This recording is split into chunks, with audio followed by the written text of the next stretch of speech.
Hello बच्चों, आज हम लोग जो है फाउंडेशन क्लासेस 11th क्लास में आपने पढ़ा होगा हाइड्रोकार्बन। हाइड्रोकार्बन में हम लोग एल्कीन के बारे में पढ़ेंगे। किसके बारे में पढ़ेंगे? एल्कीन के बारे में। तो एल्कीन में आपने पढ़ा होगा, सबसे पहले एल्कीन क्या होती है। एल्कीन में कार्बन कार्बन के बीच में डबल बॉन्ड होता है और इसका जनरल फार्मूला जो है CnH2n होता है। यानी हमारे पास जितने कार्बन होंगे जस्ट उसके डबल हाइड्रोजन होने चाहिए। तो CnH2n के अकॉर्डिंग एल्कीन में सबसे छोटा एल्कीन हमारे पास C2H4 है। और आपको बता दें C2H4 में अगर आप ध्यान से देखें, इसमें हिब्रिडाइजेशन जो है sp2 होता है, क्योंकि इस कार्बन के स्ट्रक्चर में ध्यान से देखें, चारों तरफ कार्बन के चारों तरफ 3 सिग्मा बॉन्ड है, लोन पेयर 0 है, 3 माने sp2 हिब्रिडाइजेशन।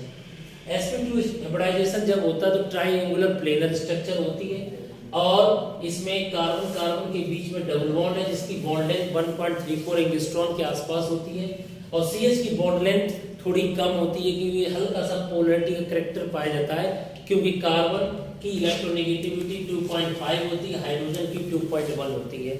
तो यहाँ पर कहीं ना कहीं थोड़ा सा बॉन्ड लेंथ कम होने का रीजन यही है कि हल्का सा पोलर है यहाँ पर।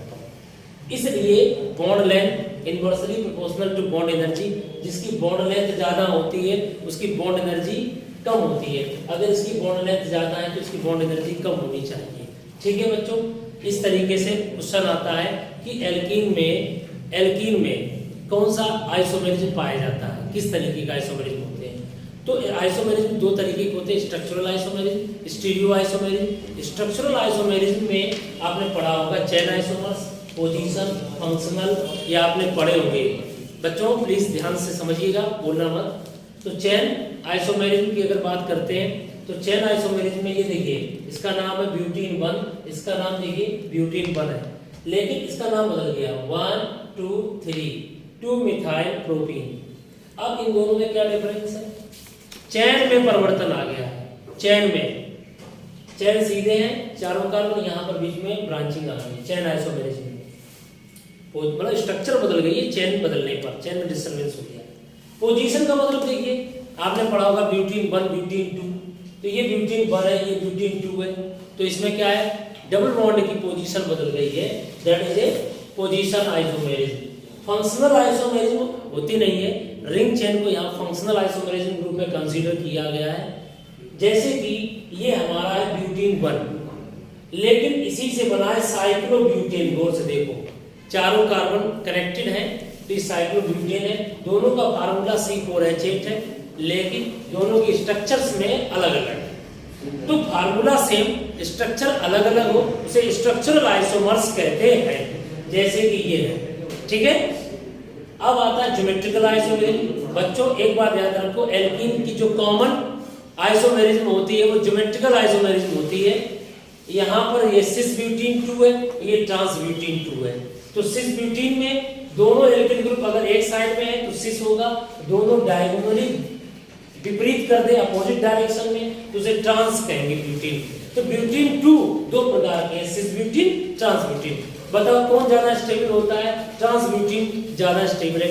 ब्यूटीन 1 नहीं शो करेगा आइसोमेरिज्म, ब्यूटीन 2 शो करेगा। ऑप्टिकल आइसोमेरिज्म समझिए, ऑप्टिकल आइसोमेरिज्म की कंडीशन होती है चारों वैलेंसी कार्बन की डिफरेंट हो। देखो इधर कार्बन है बीच में, इसके इधर मिथाइल है, हाइड्रोजन है, इथाइल है, ये हमारा है vinyl.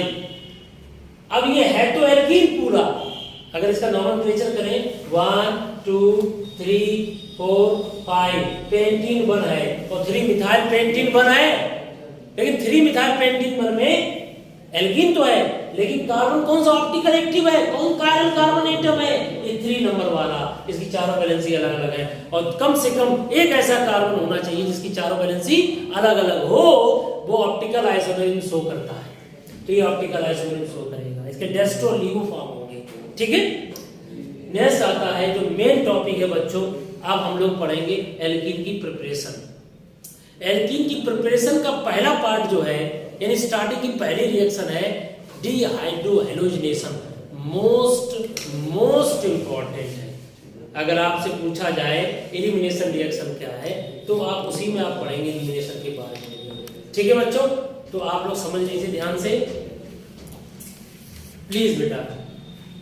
Methods of preparation of alkenes, alkene बनाने का सबसे बेस्ट मेथड ये आपको पता है, क्लास 12 के अगर आप स्टूडेंट हो तो ये क्लास 12 के लिए बहुत इंपॉर्टेंट है, क्योंकि क्लास 12 में एल्किल हैलाइड है, हेलो एल्केन है। तो हेलो एल्केन की केमिकल प्रॉपर्टीज है बेटा, जैसे बाय डी हाइड्रो, डी माने निकलना, हाइड्रोजन और हेलोजन का निकलना क्या कहलाता है, डीहाइड्रो हेलोजिनेशन। तो देखिए बच्चों, HX का निकलना कहलाता है डीहाइड्रो हेलोजिनेशन। तो हेलो एल्केन में ये रिएक्शन अल्कोहलिक KOH की प्रेजेंस में होती है, बेस की प्रेजेंस में होती है। अल्कोहलिक KOH है, अल्कोहलिक NaOH है, यानी NaOH और KOH को अगर पानी में नहीं डालोगे, अल्कोहल में घोलोगे और एल्किल हैलाइड रखा हो तो उसमें से HX निकल जाएगा, एल्कीन बन जाएगा। तो कैसे होता है एलिमिनेशन रिएक्शन, यहाँ पर देखिए एलिमिनेशन रिएक्शन 3 तरीके की होती है, यूनिमॉलिक्यूलर एलिमिनेशन, बाइमॉलिक्यूलर और conjugated base unimolecular elimination reaction. हम लोग इसमें मेनली 2 पढ़ेंगे अभी इस वीडियो में, E1 और E2 के बारे में। एलिमिनेशन 2 तरीके से चीज एलिमिनेट होती है, बर्बन एलिमिनेशन और बंटू एलिमिनेशन। आपको याद हो ऑर्गेनिक केमिस्ट्री में पढ़ाया जाता है फिनॉल पे, जब फिनॉल से हम बनाते हैं सैलिसल्डिहाइड, प्राइमर टाइमन रिएक्शन या रीमर टीमन रिएक्शन, उसमें जो कैटलिस्ट होता है क्लोरोफॉर्म NaOH, तो उसमें से NaOH की प्रेजेंस में HCl निकल जाता है और HCl निकलने के बाद कार्बीन बनता है और ये कार्बीन इंटरमीडिएट होता है, इलेक्ट्रोफाइल होता है। तो एक ही कार्बन पे H निकला, एक ही कार्बन का Cl निकला, इसीलिए इसे कहते हैं वन एलिमिनेशन। समझ में आ गया। अगर हम बात करते हैं बीटा एलिमिनेशन की बच्चों, तो बीटा एलिमिनेशन बताएंगे दिस इज अल्फा एलिमिनेशन। ये मैंने आपको अभी जो एग्जांपल बताया है, एक ही कार्बन के H और एक ही कार्बन का हाइड्रोजन निकल जाए, that is called one elimination, या इसे कहते हैं अल्फा एलिमिनेशन। क्या कहेंगे, अल्फा एलिमिनेशन। अगर बात करते हैं बीटा एलिमिनेशन की, तो बंटू एलिमिनेशन को हम बीटा एलिमिनेशन कहते हैं। क्या कहते हैं, बंटू एलिमिनेशन को हम बीटा एलिमिनेशन कहते हैं। कैसे समझना है, इधर देखिए, ये हमारे पास इथाइल ब्रोमाइड है। क्या है, इथाइल ब्रोमाइड। अब हमने इसकी रिएक्शन अल्कोहलिक KOH से कराई। अगर यही रिएक्शन, इधर देखो ध्यान से, दिख रहा है आपको, ध्यान से देखिए, साफ दिख रहा है, ठीक। अल्कोहलिक KOH जो है, अगर आप देखिए बच्चों, आप लोग वीडियो देखते हो, अगर आपको सजेशन देना हो कहीं पर, क्या कहाँ जहाँ पर आपको प्रॉब्लम्स आती है वीडियो से रिलेटेड, तो आप बता सकते हो। अगर समझ में नहीं आ रहा है किस तरह हम समझाएं, क्या समस्याएं आ रही हैं, अगर आपको कोई सजेशन देना हो मुझे तो आप दे सकते हैं, ठीक है, कमेंट सेक्शन में जा करके। अल्कोहलिक KOH की अगर बात करते हैं, तो अल्कोहलिक KOH में, अल्कोहलिक KOH बच्चों, अल्कोहलिक KOH ले लें, बोलो। तो अल्कोहलिक KOH में डालेंगे, इथाइल ब्रोमाइड है, तो इसका Br, ये अल्फा कार्बन है और ये बीटा कार्बन है, तो इसका बीटा का हाइड्रोजन, इसका Br निकल गया, देखो HBr, ये लो, बंटू एलिमिनेशन हो गया, बन गया एल्कीन।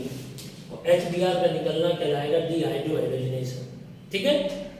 नेक्स्ट है एलिमिनेशन में, अगर अनसिमेट्रिकल एल्कीन में किया जाए, this is a symmetrical alkene. Symmetrical alkene का मतलब अनसिमेट्रिकल एल्कीन नहीं कह सकते, अनसिमेट्रिकल एल्किल हैलाइड हो, ठीक है, अनसिमेट्रिकल एल्किल हैलाइड हो, मतलब जिसमें कार्बन की संख्या 3 हो, मतलब अनसिमेट्रिकल ना हो। अब जैसे ये बात है, जैसे ये देखो, ये थोड़ा सा बड़ा सा कार्बन एल्किल हैलाइड है, इसमें 2 तरीके से एलिमिनेशन होगा, इसमें 2 तरीके से एलिमिनेशन होगा। एलिमिनेशन इस प्रकार के सैडजेक और हाफमैन। सैडजेक और हाफमैन रूल बड़ा इंपॉर्टेंट है और ये बात पढ़ाई जाती है, आपने पढ़ा हो 11th में, 12th में भी, हेलो एल्केन में पढ़ाई जाती है। सैडजेक एलिमिनेशन, हाफमैन क्या होता है, एलिमिनेशन जब हम करते हैं बड़े से एल्किल हैलाइड में, तो देखो ये तुम्हारे सामने है, इसका नाम क्या है, 1 नंबरिंग करते हैं इसका, 1 2 3 4, 3 क्लोरो 2 मिथाइल ब्यूटेन। अब इसमें अल्कोहलिक KOH डाल दिया, ये अल्फा कार्बन पे Cl लगा है, इसके बगल में ये बीटा है, ये बीटा कार्बन है, इसमें 1 हाइड्रोजन है, इसमें 3 हाइड्रोजन है। तो अगर लीस्ट हाइड्रोजन वाला ये कार्बन है, ये ज्यादा सब्स्टिट्यूटेड है, एल्किल ग्रुप 2 है, हाइड्रोजन 1 है, ये वाला कार्बन लीस्ट सब्स्टिट्यूटेड है, यहाँ हाइड्रोजन ज्यादा है, एल्किल ग्रुप है ही नहीं। तो सुन लो, जिसमें हाइड्रोजन कम होते हैं, जहां पर एल्किल ग्रुप ज्यादा सब्स्टिट्यूटेड होते हैं, वहां का सेडजेब रूल होता है। अगर यहाँ का हाइड्रोजन यहाँ का Cl निकल जाएगा HCl, तो डबल बॉन्ड यहाँ बन जाएगा यहाँ पर, ठीक है। तो ये एलिमिनेशन क्या कहलाएगा, सेडजेब रूल के अकॉर्डिंग, ये वाला सेडजेब रूल के अकॉर्डिंग। और अगर लीस्ट सब्स्टिट्यूटेड एल्कीन हो, मतलब लीस्ट सब्स्टिट्यूटेड का मतलब जहां पर एल्किल ग्रुप कम हो, यहाँ 3 हाइड्रोजन है, इसका H इसका Cl निकल जाएगा, तो ये बन जाएगा आपका, ये क्या बन गया आपका एल्किल हैलाइड बन गया। और ये एल्किल हैलाइड तुम्हारा क्या कहलाएगा, ध्यान से देखिए, ये एल्किल हैलाइड और इस एल्किल हैलाइड में क्या अंतर है, इस एल्किल हैलाइड में और इस एल्किल हैलाइड में क्या डिफरेंस है, बताओ बच्चों। इस एल्किल हैलाइड और इस एल्किल हैलाइड ये कम बनता है, वो ज्यादा बनता है। यस, ये बनेगा अगर 80% तो ये बनेगा 20%। सेडजेब रूल ज्यादा लगेगा, हाफमैन रूल कम लगेगा।